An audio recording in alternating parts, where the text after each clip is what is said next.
So hello everyone, welcome back. This is Palak Sharma. और इससे previous videos में हम लोगों ने केमिकल काइनेटिक्स में देखा था कि किस तरीके से हम लोग रेट ऑफ रिएक्शन को डिपेंड कराते हैं कॉन्सेंट्रेशन के ऊपर। आज हम देखने वाले हैं कि हम लोग इंटीग्रेटेड रेट इक्वेशन किस तरीके से फाइंड आउट करेंगे। तो हम integrated rate equation zero order, first order and second order reaction के लिए फाइंड आउट करेंगे एंड फिर हम उसे ग्राफिकल ऑर्डर से भी देखेंगे कि हम उसे किस तरीके से रिप्रेजेंट कर सकते हैं। तो आइए स्टार्ट करते हैं। सबसे पहले हम लोग ये जान लेते हैं कि हम इंटीग्रेटेड रेट इक्वेशन को पढ़ते क्यों हैं। तो हमने पहले देखा था, तो जब हमने डिफरेंशियल रेट इक्वेशन देखी थी, तो डिफरेंशियल रेट इक्वेशन में हमने क्या देखा था कि जो हमारा रेट है वो इज इक्वल टू आ रहा था minus D concentration upon D of time. अब इसमें आपको क्या करना पड़ रहा था, इसमें आपको हर पर्टिकुलर टाइम पे कॉन्सेंट्रेशन को चेक करना पड़ रहा था। जैसे इनिशियली मैंने मान लिया R1 की कॉन्सेंट्रेशन R1 थी और थोड़े टाइम बाद कॉन्सेंट्रेशन R2 हो गई, तो आपको हर टाइम बाद उस कॉन्सेंट्रेशन को चेक करना पड़ेगा एंड देन आप उस रेट को फाइंड आउट कर पाओगे। तो आपको इसमें बार बार मेहनत करनी पड़ी, तो इस चीज़ को हम लोग फिर यूज़ नहीं करते। इसलिए हमने क्या किया, इंटीग्रेटेड रेट इक्वेशन का यूज़ किया। अभी इंटीग्रेटेड रेट इक्वेशन किस तरीके से फाइंड आउट करनी है और क्या निकल करके आएंगी वो हम अभी देखेंगे। बट इंटीग्रेटेड रेट इक्वेशन में क्या होगा, रेट डायरेक्टली आपका जो है एक रिलेशन आ जाएगा कॉन्सेंट्रेशन के साथ। उसमें आपको बार बार कॉन्सेंट्रेशन फाइंड आउट नहीं करना पड़ेगा और इसीलिए हम लोग क्या करेंगे, कॉन्सेंट्रेशन के साथ एक रिलेशन को फाइंड आउट करके रखेंगे। तो आइए अब हम समझते हैं इंटीग्रेटेड रेट इक्वेशन को किस तरीके से निकालेंगे। सो आइए अब हम लोग देखते हैं कि इंटीग्रेटेड रेट इक्वेशन हम लोग फाइंड आउट करेंगे जीरो ऑर्डर रिएक्शन के लिए। तो हमने पहले पढ़ा था कि जीरो ऑर्डर रिएक्शन का मतलब क्या है कि जब मेरे रिएक्टेंट प्रोडक्ट में कन्वर्ट हो रहे हैं तो रेट रिएक्टेंट के ऊपर जीरो डिपेंडेंसी रखेगा। मतलब रेट को फर्क नहीं पड़ेगा रिएक्टेंट में कितनी कॉन्सेंट्रेशन है, रेट आपका हमेशा एक कांस्टेंट क्वांटिटी रहेगा। तो ये चीज़ हम पहले पढ़ चुके हैं। तो आइए इसका यूज़ करते हैं यहाँ पर। तो सबसे पहले मैंने एक मान ली कि मेरे पास में एक रिएक्शन है जिसके अंदर रिएक्टेंट हमारे प्रोडक्ट की तरफ जा रहे हैं। तो अब इसका अगर मुझे रेट लिखना होगा इस पर्टिकुलर रिएक्शन का, तो किस तरीके से लिखेंगे कि आपका रेट हो जाएगा minus D R by D T. यहाँ पर आर क्या है, आर है हमारी कॉन्सेंट्रेशन ऑफ रिएक्टेंट, इसको हम लोग यहाँ पर मेंशन कर लेंगे। तो आर हमारा कॉन्सेंट्रेशन ऑफ रिएक्टेंट, टी है हमारा कितना टाइम लगा उस पर्टिकुलर चेंज के लिए, और ये इक्वल हो जाएगा किस चीज़ के, रिएक्टेंट की पावर जीरो पे। तो यहाँ पर हमने रिएक्टेंट की पावर जीरो ली। तो ये चीज़ हमने पढ़ी थी कि हम लोग इनिशियली लेते हैं rate directly proportional to rate की पावर जीरो। तो जब आप किसी के साथ डायरेक्टली प्रोपोर्शनल का साइन हटाएंगे तो एक कांस्टेंट आपको ऐड करना पड़ेगा और वो कांस्टेंट आपका यहाँ पर के होता है, जिसको आप लोग बोलते हैं रेट कांस्टेंट। आई होप यहाँ तक सभी लोगों को क्लियर होगा।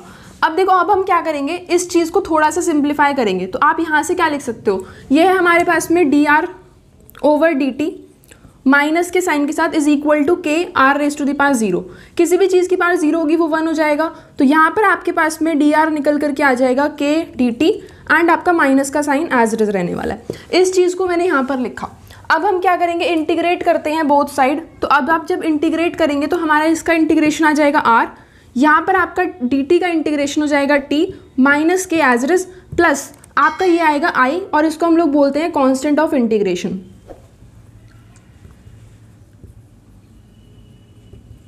अब देखो, यहाँ तक हम लोगों ने इक्वेशन निकाल ली। उसके बाद हम क्या करेंगे, हमें पता है कि जब हमारी रिएक्शन स्टार्ट हुई होगी, यहाँ पर देखो जब हमारी रिएक्शन स्टार्ट हुई होगी तो इनिशियली टाइम जीरो के ऊपर, जब मेरा T is equal to zero है, उस टाइम पे क्या होगा, आर की जो रिएक्शन है कॉन्सेंट्रेशन होगी आर नॉट, उसके बाद बढ़ करके इसकी कॉन्सेंट्रेशन आर टू हो जाएगी। तो इनिशियली हमारी कॉन्सेंट्रेशन कितनी है, आर नॉट है। तो यहाँ पर हम क्या करेंगे, T is equal to zero पे आर की वैल्यू हमारी आर नॉट हो जाएगी। अब उसको हम लोग इसमें पुट करते हैं। तो यहाँ पर हमारे पास में क्या हो जाएगा, आर की वैल्यू हो गई R naught is equal to minus K और टाइम है हमारा जीरो प्लस आई। तो यहाँ से आपके पास में आई की वैल्यू निकल करके आ गई आर नॉट। तो अभी हमने ये आई की वैल्यू निकाली। अब हम क्या करेंगे, इसको इक्वेशन नंबर फर्स्ट में पुट करेंगे तो हमारी एक जनरल इक्वेशन निकल करके आएगी, जिसको हम लोग यहाँ पर लिख सकते हैं। और वो क्या आएगी निकल करके कि R is equal to minus, यहाँ पर आपका K T as it is रहेगा, प्लस आई की वैल्यू आपने अभी भी निकाली आर नॉट, इसको आप लोग यहाँ पर पुट कर देंगे एंड ये हमारी हो जाती है इंटीग्रेटेड रेट इक्वेशन। किसके लिए, जीरो ऑर्डर रिएक्शन के लिए। तो अब हम इसको ग्राफिकली समझते हैं कि हम इसका क्या सिग्निफिकेंस है, ठीक है। तो एक बार उसको देख लेते हैं। सो आइए अब हम लोग देखते हैं कि हमने जो रिएक्शन फाइंड आउट की है इसको हम लोग ग्राफिकली किस तरीके से समझेंगे। तो आपने जीरो ऑर्डर रिएक्शन के लिए integrated rate equation find out की, जो कि हमारी निकल करके आई R is equal to minus के टी प्लस आर नॉट।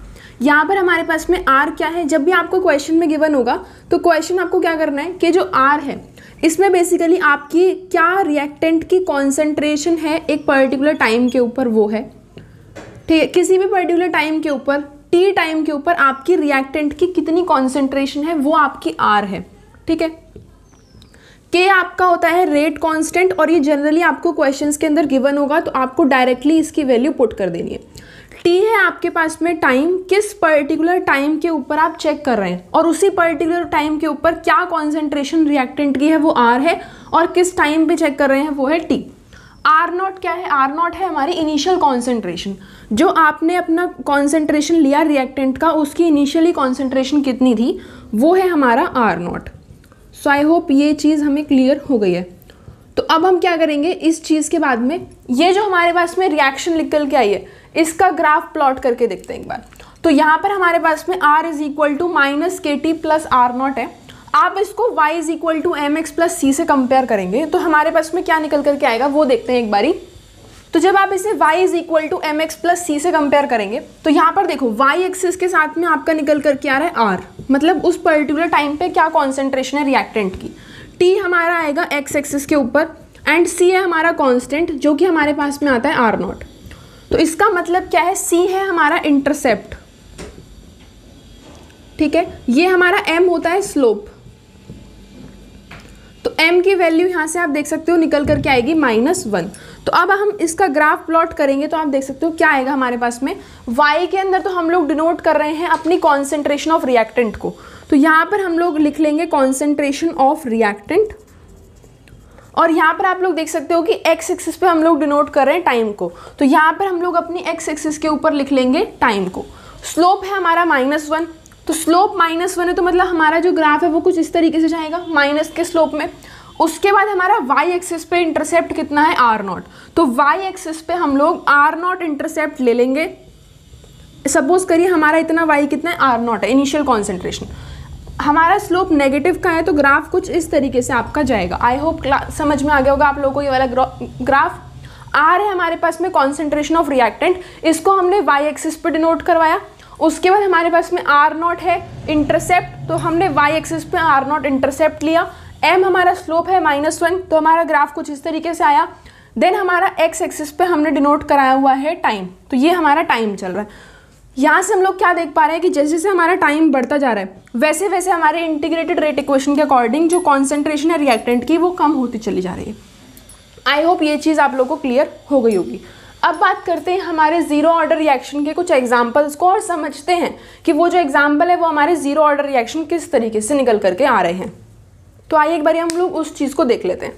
सो आइए अब हम लोग कुछ एग्जांपल्स को देख लेते हैं जीरो ऑर्डर रिएक्शन के लिए।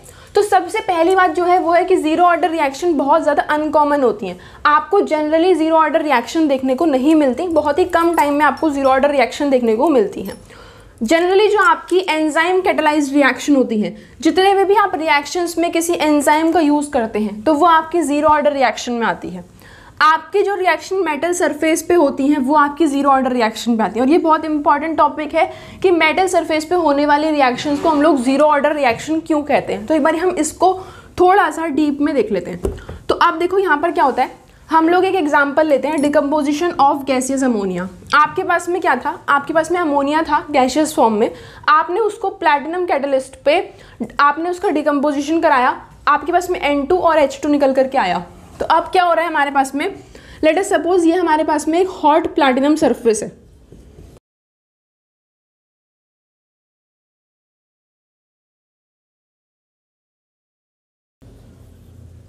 ये हमारे पास में हॉट प्लैटिनम सरफेस। तो अब यहाँ पर क्या हो रहा है हमारे पास में, ये NH3 के कुछ मॉलिक्यूल्स हैं जो कि NH3 के मॉलिक्यूल्स डिकम्पोज होंगे N2 और H2 में, तो कुछ गैसियस मॉलिक्यूल बन गए होंगे। धीरे धीरे करके क्या होगा कि जो प्लैटिनम की सरफेस है इसके ऊपर ये गैसियस मॉलिक्यूल आ गए होंगे। सबसे पहले हम एक बार ये भी देख लेते हैं कि हमें मेटल सरफेस की ज़रूरत क्यों पड़ी। इसलिए पड़ी क्योंकि देखो आपके पास में जब गैसियस के मॉलिक्यूल होते हैं तो गैसियस के मॉलिक्यूल की रिएक्शन कराने के लिए आपको एक मेटल सरफेस की ज़रूरत पड़ती है। क्योंकि जो गैसेस के मॉलिक्यूल हैं हमें चाहिए कि वो एक जगह इकट्ठा हो, फिर वहाँ पर अपनी रिएक्शन को परफॉर्म करें। तो इसके लिए जनरली आप देखेंगे कि जब भी आप किसी भी गैसेस के ऊपर रिएक्शन करा रहे होते हो तो मेटल सरफेस आपको रिक्वायर होती है उनको एक जगह असेंबल कराने के लिए, जिससे कि वो एक दूसरे साथ कोलाइड करें एंड उनकी रिएक्शन परफॉर्म हो। तो इसके लिए हमने मेटल सरफेस यूज़ करा है यहाँ पर प्लैटिनम का। तो अब हमारे पास में सपोज करो ये हॉट प्लैटिनम सरफेस है, इसके ऊपर NH3 के मॉलिक्यूल आपके आते हैं, तो गैशियस मॉलिक्यूल एक टाइम पे क्या करेंगे, पूरे के पूरे प्लैटिनम सरफेस को ढक लेंगे। तो इस टाइम के बाद क्या होगा कि इसकी जो रिएक्शन का ऑर्डर है वो एक कांस्टेंट अमाउंट में हो जाएगा। जैसे जैसे ये पूरा का पूरा ढक जाएगा इन N2 और H2 मॉलिक्यूल से, उस टाइम के बाद क्या होगा कि यहाँ पे जो ऑर्डर है रिएक्शन का, जो रेट है वो एक कांस्टेंट हो जाएगा। और कांस्टेंट होने का मतलब क्या है कि फिर कितना भी NH3 आप ऐड करते रहें, रिएक्टेंट के ऊपर फर्क नहीं पड़ेगा, रेट के ऊपर फर्क नहीं पड़ेगा। तो अब हम इस चीज़ को यहाँ से समझ चुके हैं। आई होप ये चीज़ क्लियर हो गई होगी। इसी तरीके से आपका डिकम्पोजिशन है HI का गोल्ड सरफेस के ऊपर। तो अगर हम सपोज करें हमारे पास में है ये गोल्ड सरफेस, इसमें जब HI के मॉलिक्यूल डिकम्पोज होते हैं तो वो क्या करेंगे, इस तरीके से एक टाइम बाद गोल्ड की सरफेस को ढक लेंगे। तो जैसे ही वो गोल्ड की सरफेस को एक टाइम बाद ढक लेंगे तो जैसे जैसे हमारा HI की कॉन्सेंट्रेशन फिर चेंज होगी भी तो भी हमें फ़र्क नहीं पड़ेगा, हमारा जो रेट है वो कांस्टेंट रहेगा। वो इसी वजह से कांस्टेंट है क्योंकि जो पूरा सरफेस है वो ढक चुका है और अब फर्क नहीं पड़ रहा है। आई होप आपको समझ में आएगा ये सारी रिएक्शन आपकी जीरो ऑर्डर रिएक्शन क्यों कहलाती हैं एंड आपको गैसियस रिएक्शन को परफॉर्म कराने के लिए कोई मेटल सरफेस क्यों रिक्वायर होता है। अब हम बात करते हैं यहाँ पर फर्स्ट ऑर्डर रिएक्शन के इंटीग्रेटेड रेट इक्वेशन की। तो आइए एक बार हम उसको देखते हैं। सो आइए अब हम लोग देखते हैं कि फर्स्ट ऑर्डर रिएक्शन के लिए हम लोग इंटीग्रेटेड रेट इक्वेशन किस तरीके से फाइंड आउट करते हैं। तो अब हमारे पास में है फर्स्ट ऑर्डर रिएक्शन। तो इसके लिए मेरे को पता है कि अगर मेरे पास में रिएक्शन हो रही है कि रिएक्टेंट प्रोडक्ट में कन्वर्ट हो रहे हैं, तो फर्स्ट ऑर्डर रिएक्शन के लिए क्या होगा, जो रेट है वो रिएक्टेंट की कॉन्सेंट्रेशन की पावर 1 पे डिपेंड कर रहा होगा। इस चीज़ का यूज़ करते हुए हम लोग यहाँ पर देखते हैं कि मेरे पास में रिएक्शन है, रिएक्टेंट चेंज हो रहे हैं प्रोडक्ट के अंदर। तो अब यहाँ पर मेरा मतलब क्या है कि जो हमारे पास में रेट है वो आपके पास में रेट को हम लोग लिख सकते हैं क्या कि कॉन्सेंट्रेशन, जो रिएक्टेंट की कॉन्सेंट्रेशन है उसमें कितना चेंज आया पर्टिकुलर टाइम के अंदर। माइनस का साइन हम लगाते हैं क्योंकि हमें पता है कि रिएक्टेंट एट लास्ट कम ही होने हैं हमारे। इज इक्वल टू के है हमारा रेट कांस्टेंट, आ रहा है हमारा रेट रिएक्टेंट का कितना पर्टिकुलर कॉन्सेंट्रेशन एक पर्टिकुलर टाइम पे हमारे पास में अवेलेबल है। अगर आपको ये जानना है कि माइनस किस तरीके से आया तो ये मैं पहले ही वीडियोज़ में एक्सप्लेन कर चुकी हूँ, एक बार आप उसको जा करके रेफर कर सकते हैं। तो अब हमारे पास में ये वाली इक्वेशन हमें पता है हमारे पास में आती है। इसको हम थोड़ा सा रीअरेंज करके लिखेंगे तो आप कुछ इस तरीके से लिख सकते हैं। ये हमारा जो आर है यहाँ पर इसके नीचे आ जाएगा, इज इक्वल टू यहाँ पर आपको इसमें आएगा माइनस के डी टी। इसको हम लोग इंटीग्रेट करते हैं बोथ साइड्स। तो एक बार आप इस रिएक्शन को इंटीग्रेट करेंगे तो आपके पास में क्या आएगा, देखो हमने पढ़ा हुआ है एक चीज़ कि हमारे पास में इंटीग्रेशन ऑफ 1/x dx होता है log ऑफ x। ठीक है, log का बेस होता है e। इस चीज़ में बहुत ज़्यादा कन्फ्यूजन होती है, इस वजह से एक बार इसको बहुत अच्छे से क्लियर कर लेंगे कि अगर हमारे पास में यहाँ पर मेरे पास में फॉर्मूला होता है कि 1/x का मैंने इंटीग्रेशन किया x के रेस्पेक्ट में तो वो निकल करके मेरा आता है log ऑफ e। यहाँ पर हम लोग log ही लिख रहे हैं बट हमने जब यहाँ पर इंटीग्रेशन किया तो ln लिख लिया। तो इस चीज़ में कन्फ्यूजन ना हो, इसको एक बार ध्यान से समझते हैं। तो हम क्या करते हैं कि जब भी हमारा log का बेस e होता है, जब भी हमारा log का बेस e होता है तो हम उसको ln में रिप्रेजेंट कर लेते हैं। और जब हमारे log का बेस 10 होता है तो हम लोग क्या करते हैं, उसको इस तरीके से लिखते हैं log बेस 10। और केमिस्ट्री की लैंग्वेज में हम लोग इसमें क्या करते हैं, जब हमारा log का बेस e होगा हम उसे ln लिख लेंगे, और जब हमारा log का बेस 10 होगा तो हम उसे log 10 नहीं लिखते, हम उसे डायरेक्ट log लिखते हैं। तो ये चीज़ बहुत ज़्यादा कंफ्यूज करती है, इसलिए आप लोग इसका एक नोट ले सकते हैं कि जब भी हमारा बेस e होगा log का हम लोग उसे ln से डिनोट करेंगे, और जब भी log का बेस 10 होगा हम उसे log लिखते हैं सिर्फ और सिर्फ। आप चाहें तो इस तरीके से log 10 भी लिख सकते हैं, या आप ln को लिखना चाहें तो log बेस e अलग से लिख सकते हैं। तो आप अगर ऐसे लिखना चाहें लिख सकते हैं, बट बुक्स में आपको ln देखने को मिलेगा। तो जब भी आपको log e को log 10 में कन्वर्ट करना होगा तो आप लोग क्या करेंगे, मल्टीप्लाई करते हैं 2.303 से। ठीक है, तो जब भी आपको log बेस e से log बेस 10 में चेंज करना होगा तो आप 2.303 से मल्टीप्लाई करेंगे एंड आपका आंसर आ जाएगा। क्या करते हैं हम लोग, इसको लिख लेते हैं एक बारी कि log बेस 10 में जो वैल्यू होगी वो होगी 2.303 इंटू लॉग बेस ई में जो वैल्यू रही होगी। आई होप ये चीज़ क्लियर हो गई होगी। इसको हम अभी आगे यूज़ करेंगे तो आपको और अच्छे से क्लियर हो जाएगा। तो अब हम यहाँ पर क्या कर रहे हैं, इसको देखिए हमने क्या किया यहाँ पर, एक सेकेंड, ये जो हमारा माइनस का साइन था ये हमने उधर ट्रांसफर कर लिया, इंटीग्रेशन कर रहे हैं इसका एंड इसका। इंटीग्रेशन इसका क्या आ जाएगा हमारे पास में, L N R is equal to minus K integration D T का आ जाएगा टी प्लस आई हमारा आ जाएगा कॉन्स्टेंट ऑफ इंटीग्रेशन। तो यहाँ पर आई है हमारा कॉन्स्टेंट ऑफ इंटीग्रेशन। तो अब हम क्या करेंगे, अपने कांस्टेंट ऑफ इंटीग्रेशन की वैल्यू फाइंड आउट करेंगे। तो हमने मान लिया कि हमारे पास में टाइम है t इज इक्वल टू 0। अब हमें पता है कि जब हमारी इनिशियल कॉन्सेंट्रेशन r की कितनी होने वाली है, r0 होने वाली है टाइम 0 के ऊपर।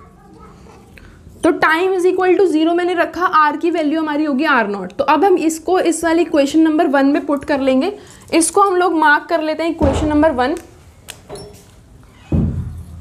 तो इक्वेशन नंबर 1 में हम लोग इस चीज़ को पुट करेंगे, ये हमारी इक्वेशन 1 है, ठीक है। तो ln r की जगह हम लोग पुट करेंगे r0 is equal to minus K, और यहाँ पर t की जगह हम लोग वैल्यू पुट करेंगे 0 प्लस i। तो ये पूरी क्वांटिटी हो जाएगी 0, i की वैल्यू यहाँ से निकल करके आ जाती है ln r0। तो i हमारा कांस्टेंट ऑफ इंटीग्रेशन है जिसकी वैल्यू हमारी निकल करके आ गई ln r0। अब हम क्या करेंगे, इस i को वापस से इस इक्वेशन के अंदर पुट कर देंगे। तो जब आप i को इक्वेशन नंबर फर्स्ट में पुट करेंगे तो आप देखेंगे आपके पास में क्या इक्वेशन बन जाएगी। इसको पुट करेंगे यहाँ पे, तो यहाँ पर हम लोग लिख लेंगे कि putting i in equation number first. तो i की वैल्यू ln r0, इसको पुट करेंगे, आपके पास में आ जाएगा ln r is equal to, यहाँ पर देखो माइनस के टी एज इट इज रहेगा, प्लस i की वैल्यू हमने निकाल ली ln r0। अब हमारे पास में जो मेन इक्वेशन निकल करके आ गई है वो ये निकल करके आ गई है, इसको हम लोग a इक्वेशन मार्क कर लेंगे। अब हम क्या करेंगे, इस इक्वेशन को थोड़ा सा रीअरेंज करेंगे तो आप लोग देखोगे क्या हो जाएगा, ln r, ये हमारा ln r0 इधर होकर के आएगा माइनस का ln r0 is equal to minus के टी। सो अब हमारे पास में लॉग की दो प्रॉपर्टी होती हैं जो हम लोग यहाँ पर लिखेंगे। तो अगर हमारे पास में होता है log m minus log n, तो उसको हम लोग डायरेक्टली लिख सकते हैं log m upon log n। इसमें आपको फ़र्क नहीं पड़ता कि आपका log का बेस क्या है, log का बेस आपका e भी हो सकता है और log का बेस आपका 10 भी हो सकता है। दूसरी आपकी प्रॉपर्टी होती है कि अगर आपके पास में है log m plus log n, तो इसको हम लोग लिखते हैं log mn, ठीक है। सो आई होप ये चीज़ आप लोगों को क्लियर हो गई होगी। तो अब हम लोग यहाँ पर क्या करेंगे, ln r minus ln r0 है, तो हम लोग यहाँ पर log m minus log n को लिख लेंगे log m upon log n। तो ये चीज़ आपके पास में आ गई माइनस के टी। अब इनिशियली हमारे पास में हमें पता है कि जब हमारा टाइम t1 है तो टाइम t1 के ऊपर जो हमारे r रिएक्टेंट है उसकी कॉन्सेंट्रेशन हमने मान ली r1। तो अभी हम इसके आगे देखते हैं एक बार क्या करना है।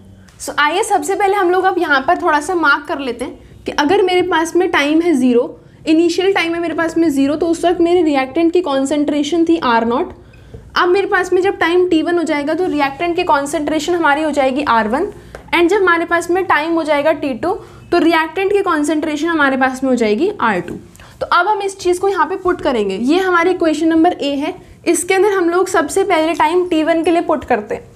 तो टाइम t1 के लिए हमारे पास में क्या हो जाएगा, ln r1 is minus ln r0। देखो r0 क्या है कि जब आपने रिएक्शन को स्टार्ट किया तो बहुत ही इनिशियल आपकी क्या कॉन्सेंट्रेशन थी, तो r0 आपका हमेशा फिक्स रहेगा, ये आपका चेंज नहीं होगा। सिर्फ आपकी ये वाली जो r है ये चेंज होगा। r का मतलब क्या है, एक पर्टिकुलर टाइम पे रिएक्टेंट की कॉन्सेंट्रेशन कितनी है। टाइम t1 के ऊपर रिएक्टेंट की कॉन्सेंट्रेशन r1 है, इसको हमने पुट किया इज इक्वल टू, ये हो जाएगा minus ln r0 is equal to minus का k, और टाइम कितना है हमारे पास में t1। तो ये हो गई इक्वेशन नंबर 1। अब हम बात करेंगे एट टाइम t2।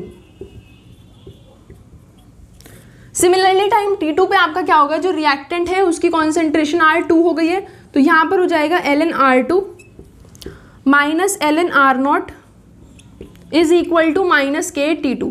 तो ये हमारे पास में दो इक्वेशन निकल करके आ गई, एक पर्टिकुलर टाइम t1 के लिए और एक पर्टिकुलर टाइम t2 के लिए। तो अब हमारे पास में equation number 1 and equation number 2 निकल करके आ गई हैं। अब हम इनको सब्ट्रैक्ट करते हैं, तो हम लोग लिखेंगे subtracting equation number 1 and equation number 2। तो यहाँ से हमारे पास में क्या निकल करके आ जाएगा, जब आप इन दोनों को सब्ट्रैक्ट करेंगे तो आप देखोगे ln r0 से कैंसिल आउट हो जाएगा। यहाँ पर आपके पास में निकल करके आ जाएगा ln r2 minus ln r1। Basically आप क्या कर रहे हो, equation number 2 minus equation number 1। तो ln r2 minus ln r1 ये दोनों एक दूसरे को कैंसिल आउट करेंगे। यहाँ पर हमारे पास में आ जाएगा is equal to minus kt2 minus of minus kt1। तो ये चीज़ हमारे पास में निकल करके आ जाएगी माइनस kt2 प्लस kt1। तो यहाँ से आप लोग अपने k को कॉमन लेंगे तो ये हमारे पास में हो जाएगा t2 माइनस t1। और यहाँ वाली चीज़ आपकी एज इट इज रहेगी। हम लोग लॉग की प्रॉपर्टी जो हमने यहाँ पर अप्लाई की थी वही अप्लाई करेंगे और आपके पास में आ जाएगा ln r2 upon ln r1। तो ये हमारे पास में जो इक्वेशन निकल करके आई है ये हमारी जनरल इक्वेशन हो जाती है फर्स्ट ऑर्डर रिएक्शन की इंटीग्रेटेड रेट इक्वेशन। इस चीज़ को हम लोग कुछ इस तरीके से भी लिख सकते हैं कि हमारे पास में k की वैल्यू यहाँ से क्या निकल करके आएगी, k हमारे पास में निकल करके आएगा 1 upon t2 minus t1 with a minus sign और यहाँ पर आ जाएगा ln r2 upon ln r1। ये जो हमारे पास में इक्वेशन निकल करके आई है यही इक्वेशन है जो आप लोग ज़्यादा यूज़ करेंगे अपने क्वेश्चंस के अंदर, तो आप लोग इसको थोड़ा ढंग से राइट डाउन कर सकते हैं। अब हम क्या करेंगे, इस इक्वेशन को ग्राफिकली समझेंगे कि हम इसे ग्राफ पे कैसे प्लॉट करते हैं और हमारा ग्राफ के अकॉर्डिंग फर्स्ट ऑर्डर के लिए रेट किस तरीके से वेरी करता है। सो आइए हमने जो integrated rate equation first order के लिए फाइंड आउट करी है उसके लिए हम लोग यहाँ पर ग्राफिकल मेथड से उसको समझते हैं। तो हमने फाइंड आउट किया है अभी तक कि ln r upon ln r0 is equal to e raise to the power minus kt। हम क्या करेंगे, यहाँ पर दोनों साइड अगर एंटी लॉग लेते हैं तो एक बार हम लोग एंटी लॉग लेना सीख लेते हैं। तो एंटी लॉग क्या करता है कि अगर आप एंटी लॉग लेंगे किसी पर्टिकुलर लॉग की क्वांटिटी के साथ, मतलब अगर हमारे पास में लॉग बेस e में कुछ भी फंक्शन fx लिखा हुआ है तो आप उसका अगर एंटी लॉग लेते हैं तो वो आपके पास में fx ही निकल करके आ जाता है। अगर आप क्या कर रहे हैं, कुछ सी पर्टिकुलर चीज़ जैसे हमारे पास में fx है अलग, हमने इसका एंटी लॉग लिया तो इसको हम लोग लिखते हैं e raise to the power fx। तो ये दो फॉर्मूले हैं, ये आपको याद रखने हैं। पहला है अगर आप एंटी लॉग लेते हैं लॉग बेस e fx का तो वो fx निकल करके आ जाएगा। देन अगर आप लोग fx का एंटी लॉग लेते हैं तो वो e की पावर में शिफ्ट हो जाता है। तो अब हम लोग यहाँ पर क्या करेंगे, इसका एंटी लॉग लेते हैं तो ये आपके पास में ln है इस तरीके से। तो यहाँ पर आपके पास में आ जाएगा fx जो कि हमारे पास में r upon r0 is equal to, यहाँ पर आपके पास में ये पूरा फंक्शन fx है जिसका आप लोग एंटी लॉग कुछ इस तरीके से लेंगे एंड ये e raise to the power minus kt में शिफ्ट हो जाएगा। तो आप लोग आई होप ये वाला जो फॉर्मूला ये समझ गए होंगे। ये आपसे कभी कभार पूछ लिया जाता है कि आप लोग इसको डेराइव करो, इसको आप लोग प्रूफ करके दिखाओ। तो इसके लिए आपको क्या करना होगा, एंटी लॉग लेना पड़ेगा, तब आपके पास में ये फॉर्मूला निकल करके आएगा। अब हम क्या करेंगे कि हमारे पास में ये जो फॉर्मूला है इसको y is equal to m x plus c के साथ कंपेयर करेंगे। तो हम क्या करते हैं, यहाँ पर इसको खोलते हैं एक बार। तो ln r minus ln r0 is equal to minus kt। तो हम क्या करेंगे, ln r, क्योंकि हमें y is equal to m x plus c की फॉर्म बनानी है तो ln r is equal to, इसको राइट हैंड साइड में शिफ्ट करेंगे, ये हो जाएगा ln r0 माइनस kt। इसको क्या करेंगे, थोड़ा सा और शिफ्ट करते हैं तो ये हमारे पास में हो जाएगा minus kt plus ln r0 is equal to ln r। अब इसको हम लोग कंपेयर करेंगे अपनी इक्वेशन को y is equal to m x plus c से। तो आप लोग देखोगे कि y जो है हमारा वो ln r से कंपेयर होगा। यहाँ पर लिख लेते हैं तो y हमारा हो जाएगा ln r से कंपेयर। यहाँ पर जो स्लोप है m वो हो जाएगा माइनस k। जो आपकी x एक्सिस पे आएगा वो आएगा टाइम। तो यहाँ पर x एक्सिस पे हमारे पास में आएगा टाइम t एंड आपका जो कांस्टेंट ऑफ इंटीग्रेशन है वो हो जाएगा ln r0। तो यहाँ पर आपके पास में c की वैल्यू आ जाएगी ln r0 constant of integration. So I hope यहाँ तक क्लियर हुआ होगा। अब हम इसका क्या करते हैं, ग्राफ बनाते हैं। तो ग्राफ बनाने के लिए हम क्या करेंगे, ग्राफ हमारा कुछ इस तरीके से जाएगा कि आपके पास में यहाँ पर x एक्सिस के ऊपर तो आपका आएगा टाइम, यहाँ पर y एक्सिस के ऊपर आपका आएगा ln r, स्लोप आपका माइनस k है। तो देखो एक चीज़ का ध्यान रखेंगे हमेशा कि जब भी आपके पास में स्लोप पॉजिटिव की क्वांटिटी आएगा तो ग्राफ कुछ इस तरीके से जाएगा, और स्लोप जब भी आपका नेगेटिव क्वांटिटी आएगा तो ग्राफ कुछ इस तरीके से जाएगा। यहाँ पर स्लोप माइनस के आ रहा है तो ग्राफ कुछ इस तरीके से जाएगा। एक बार ये इंटरसेप्ट देख लेंगे कि वाई एक्सिस पे कुछ इंटरसेप्ट तो नहीं है। ये जो चीज़ है ये दिखाती है कि वाई एक्सिस पे हमें कितना चलना है, तो ये हो जाएगा ln r0।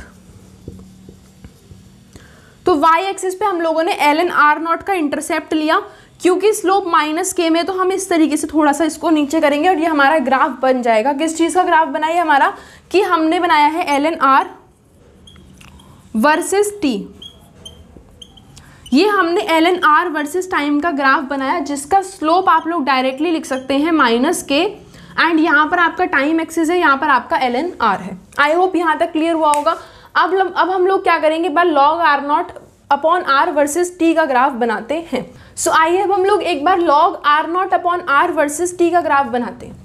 यहाँ पर हम लोग क्या करेंगे कि हमें log के अंदर चाहिए अपना ग्राफ, तो हमें एक चीज़ पता है कि जब भी हमें ln बेस e से कन्वर्ट करना होगा log बेस 10 में, तो हम मल्टीप्लाई करते हैं 2.303 के साथ। तो अगर मैं इस वाली इक्वेशन को मल्टीप्लाई कर दूं 2.303 से, तो आपका इसमें क्या आ जाएगा 2.303 इंटू ये जो हमारा ln है, इसका मतलब क्या है, ln है हमारा log बेस e में। तो अब हम क्या लिखेंगे, log बेस 10 लिखेंगे। यहाँ पर r एज इट इज रहेगा अपॉन log बेस 10 में आपका ये नीचे वाला भी कन्वर्ट हो जाएगा r0 is equal to -kt। तो यहाँ से आपके पास में k निकल करके आ गया -1 upon t 2.303 into log base 10 r upon log base 10 r0। So I hope ये फॉर्मूला आप लोग समझ गए होंगे। और इसको जनरल हम जब लिखते हैं तो हम लोग डायरेक्टली लिखते हैं k is equal to 1 upon t2 minus t1 2.303 into log 10 r0 upon log 10 r। अब एक बार ये समझ लेते कि r0 और r एकदम से शिफ्ट कैसे हो गए। तो देखो यहाँ पर हमारे पास में माइनस साइन था, तो हमने क्या किया, इसको देख लेते हैं एक बारी। तो हमने क्या किया कि हमारे पास में log m upon log n, ये हमारे पास में हो जाएगा log m minus log n। अगर मैं इसमें माइनस साइन के साथ मल्टीप्लाई कर दूं तो हमारे पास में कुछ इस तरीके से आ जाएगा। इसका मतलब क्या है, ये हो गया हमारे पास में माइनस log m और माइनस माइनस प्लस का log n। आइडेंटिटी कुछ इस तरीके से हो गई log n minus log m। तो हमें पता है log n minus log m, जब हम log m minus log n लिखते थे तो m अपॉन n करते थे। अब हम क्या कर लेंगे, n अपॉन m कर लेंगे। आई होप ये चीज़ क्लियर हो गई होगी आप लोगों को। तो अब हमने क्या किया, माइनस साइन से इसको r0 अपॉन r में कन्वर्ट कर लिया और ये हमारे पास में फॉर्मूला निकल करके आ गया। अब हम लोग यहाँ पर क्या करते हैं, कुछ एग्जाम्पल देख लेते हैं हमारे फर्स्ट ऑर्डर रिएक्शन के लिए। तो हमारे पास में सबसे पहला होता है हाइड्रोजनेशन ऑफ ईथीन। ईथीन क्या है हमारे पास में C2H4। जब आप इसका हाइड्रोजनेशन करते हैं, मतलब जब आप इसके अंदर हाइड्रोजन को ऐड करते हैं, तो हमारे पास में जो रिएक्शन आती है वो हमारी फर्स्ट ऑर्डर रिएक्शन की होती है। और जनरली आपके जितने भी न्यूक्लियाई होते हैं, जब भी उनका डिकम्पोजिशन होता है, मतलब डिके होता है, या तो वो नेचुरल डिके हो या फिर वो आर्टिफिशियल डिके हो, जितने भी टाइप के डिके आपके न्यूक्लियाई में पॉसिबल होते हैं वो सारे आपके फर्स्ट ऑर्डर रिएक्शन में काउंट होते हैं। इसी तरीके से आपके काफ़ी सारे डिकम्पोजिशन होते हैं, जैसे कि N2O5 का डिकम्पोजिशन हो गया या आपका N2O का डिकम्पोजिशन हो गया, ये सारे आपके फर्स्ट ऑर्डर रिएक्शन में आते हैं। अब हम लोग एक बार क्या करते हैं, इस ग्राफ को समझ लेते हैं log r0 upon r versus t का। तो हमने अपना फॉर्मूला अभी भी लिखा, k is equal to 2.303 upon t log of r0 upon r। तो हमें क्या ग्राफ बनाना है, log of r0 upon r versus t का हमें ग्राफ बनाना है। तो log of r0 upon r versus t, तो इसको हम लोग इस तरीके से लिखेंगे कि kt is equal to 2.303 log r0 upon r। इसको हम लोग अपनी standard equation y is equal to mx plus c से कंपेयर करेंगे। तो यहाँ पर हमारे पास में y क्या आ जाएगा, log r0 अपॉन r आ जाएगा, mx प्लस c से हमें इसे कंपेयर करना है। तो ये जो हमारा 2303 है ये हमारा नीचे आ जाएगा इससे, तो यहाँ से हट करके ये हो गया kt अपॉन 2.303। तो यहाँ पर t क्या है हमारे पास में, x है, बाकी का जितना भी बचा हुआ पोर्शन है ये हमारा स्लोप m में काउंट होगा, प्लस इसके साथ कांस्टेंट हो जाएगा 0। आई होप ये चीज़ क्लियर हुई होगी। y हमने ले लिया log of r0 upon r is equal to m है हमारा स्लोप, स्लोप क्या हो जाएगा k अपॉन 2.303। x क्या है हमारा t है, प्लस कांस्टेंट हमें चाहिए था जो कि हमारे पास में 0 है। तो इस चीज़ को यहाँ पर मेंशन कर लेंगे। m हमारे पास में आ रहा है k/2.303, x हमारे पास में आ रहा है टाइम t, और कांस्टेंट हमारे पास में आ रहा है 0। इन 4 क्वांटिटी से अब हम लोग अपने ग्राफ को ड्रॉ करेंगे। तो हमारे पास में ग्राफ कुछ इस तरीके से आएगा। x एक्सिस पे तो हम लोग डिनोट करने वाले हैं टाइम को, y एक्सिस पे हम लोग डिनोट करेंगे log r0/r को, और हमारा स्लोप आप देखो, स्लोप है हमारा पॉजिटिव। तो अगर हमारा स्लोप कभी भी पॉजिटिव निकल करके आएगा तो ग्राफ कुछ इस तरीके से जाएगा, और स्लोप जब कभी भी नेगेटिव निकल करके आएगा तो ग्राफ कुछ इस तरीके से जाता है। यहाँ पर स्लोप पॉजिटिव है तो हमें पता लग गया कि हमारा ग्राफ कुछ इस तरीके से जाने वाला है।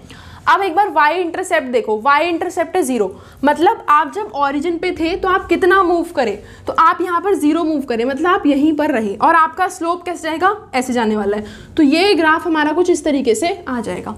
यहाँ पर हम लोग मेंशन कर देंगे अपना कि हमारा इसका स्लोप जो है वो है k/2.303,